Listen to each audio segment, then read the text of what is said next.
Hello friends, welcome to my channel recipe with Madhu. ఈరోజు మేమైతే వైజాగ్లో ఫిషింగ్ హార్బర్కి వచ్చేసామండి. కొంచెం బల్క్లోని ఫిషెస్ తీసుకొని మ్యారినేట్ చేసుకొని పెట్టుకుందామని చెప్పేసి మార్నింగ్కే ఇక్కడికి వచ్చాము. ఇక్కడైతే తాజా చేపలు, రొయ్యలు మరియు సముద్రంలో దొరికే అనేక రకాల సీ ఫుడ్స్ అయితే అందుబాటులో ఉంటాయి. ఉదయం నుంచే ఇక్కడ చాలా రద్దీగా ఉంటుంది. సముద్రం నుంచి వచ్చిన బోట్లన్నీ వరుసగా హార్బర్కు చేరుకుంటాయి. మత్స్యకారులందరూ పట్టుకొచ్చిన చేపలన్నిటిని ఇక్కడ దింపుతారు. చూడండి ఫ్రెండ్స్, ఇక్కడ ఎన్నో రకాల చేపలు కనిపిస్తున్నాయి. చిన్న చేపల నుంచి పెద్ద చేపల వరకు అన్ని రకాలు ఉంటాయి. రొయ్యలు, వంజరం, కొరమీన్లు, బొమ్మిడలు, ఇలా చాలా రకాల చేపలు అయితే ఇక్కడ దొరుకుతాయి. మేమైతే ఇక్కడ ఫిష్లు ఎంతెంత రేట్లు ఉంటాయి ఏంటి అని అన్నీ అడుగుతున్నాం. ఎందుకంటే మార్కెట్లో లభించే ధరలతో కంపేర్ చేస్తే ఇక్కడ మనకి కొంచెం తక్కువ ధరకే చేపలు దొరుకుతాయి. అందుకే చాలామంది నేరుగా షిప్పింగ్ హార్బర్కి వచ్చేసే కొనుక్కుంటారు, ఫిషెస్ అయినా ఏవైనా సరే. చూడండి, ఈ బోట్లను సముద్రంలో ఎన్నో గంటలు ప్రయాణించే మత్స్యకారులు కష్టపడి చేపలను పట్టుకొస్తారు. వారి కష్టం వల్లే మనకు తాజా సీ ఫుడ్ అందుబాటులోకి వస్తుంది. ఇక్కడ మేమైతే కొన్ని చేపలు, రొయ్యలు తీసుకున్నామండి. చేపల్లో అయితే సందువాలు, కానాగర్తలు, వంజరము ఇలా అన్నీ తీసుకున్నాము. అండ్ రొయ్యలు కూడా తీసుకున్నాము. చేపల నాణ్యత అయితే మాత్రం చాలా బాగుంటుంది. తాజాగా పట్టిన చేపలు కావడంతో రంగు, వాసన, నాణ్యత అన్నీ చాలా మంచి స్థాయిలో ఉంటాయి. విశాఖ షిప్పింగ్ హార్బర్కు మొదటిసారి వస్తున్న వారికి ఇది చాలా మంచి అనుభవం. ఇక్కడ సందడిగా బోట్లు, చేపల వేలం మరియు వ్యాపార వాతావరణం చూడడానికి ఎంతో ఆసక్తికరంగా ఉంటుంది. మీరు కూడా విశాఖపట్నం వస్తే తప్పకుండా ఈ షిప్పింగ్ హార్బర్ని అయితే చూడండి. తాజా చేపలు కొనుగోలు చేయడానికి అయితే ఇది అద్భుతమైన ప్రదేశము. సో మేమైతే ఇంటికి వచ్చేసాము. ఇప్పుడు చేపలన్నీ బాగా వాష్ చేసుకొని మ్యారినేట్ చేసుకొని ఫ్రిడ్జ్లో పెట్టుకోవాలి. సో ఒక్కొక్కటిగా వాష్ చేసుకుంటున్నాను. సో ఇవి చూస్తున్నారు కదా, ఇవి కానాగర్తలు అండి. ఇవి తీసుకున్నాము. ఆల్మోస్ట్ ఒక 4 kgsలో తీసుకున్నాము మేము.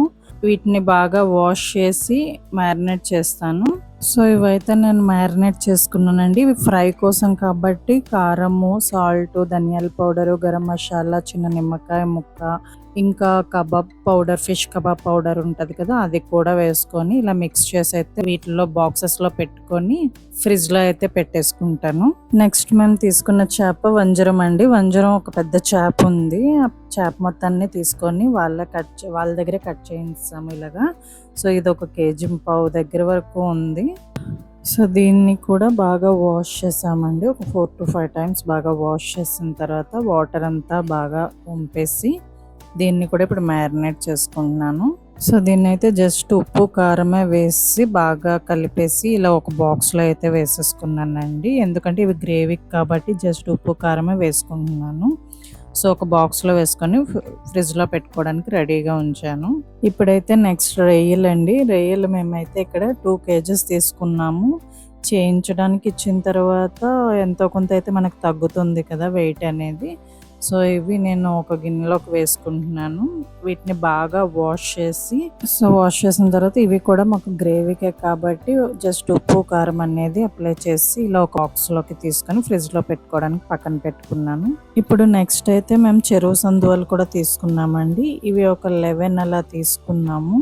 సో అవి కూడా కట్ చేయించేసాము కాబట్టి చూడండి ఎన్ని పీసెస్ ఇలా ఉన్నాయో. సో నేనైతే ఇక్కడ గ్రేవీకి బుర్రలన్నిటినీ వదిలేస్తాను. సో బుర్రలని వేరేగా అండ్ మిడిల్ అండ్ తోక ముక్కల్ని వేరేగా పెట్టుకుంటాను. సో అవైతే ఫ్రై కోసం, బుర్రలు అనేవి ఇగురు కోసం ఉంచుకుంటాను కాబట్టి వేరువేరుగా చేసుకుంటాను. ఫస్ట్ అయితే బాగా వాష్ చేసుకోవాలి. సో చూసారు కదా, బాగా వాష్ అయితే చేసేసుకున్నాను. ఇప్పుడు ఇక్కడ సెపరేట్ చేసుకుంటాను బుర్రల్ని, మిగిలిన ముక్కలన్నిటిని. సో చూసారు కదా, ఇక్కడైతే సెపరేట్ చేసేసుకున్నాను పీసెస్ని. సో ఇప్పుడు మ్యారినేట్ చేసుకొని గ్రేవీకి అయితే ఉప్పు, కారము అండ్ ఫ్రైకి కావాల్సిన దానికి ఫ్రైవి అన్ని మ్యారినేట్ చేసుకోవాలి. సో చూసారు కదా, ఇవి కూడా మ్యారినేట్ చేసుకొని బాక్సెస్లో అయితే వేసేసుకున్నాను. సో బాక్సెస్లోని వేసుకొని ఫ్రిడ్జ్లో పెట్టుకోవడానికి రెడీగా పక్కన పెట్టుకున్నాను. సో ఇవ్వండి, ఈరోజు మేము ఫిషింగ్ హార్బర్కి వెళ్ళి తెచ్చుకున్న ఫిషెస్ వంజరము, రొయ్యలు, కానాగర్తలు ఫ్రైకి అండ్ చెరువు సందువాళ్ళు కూడా.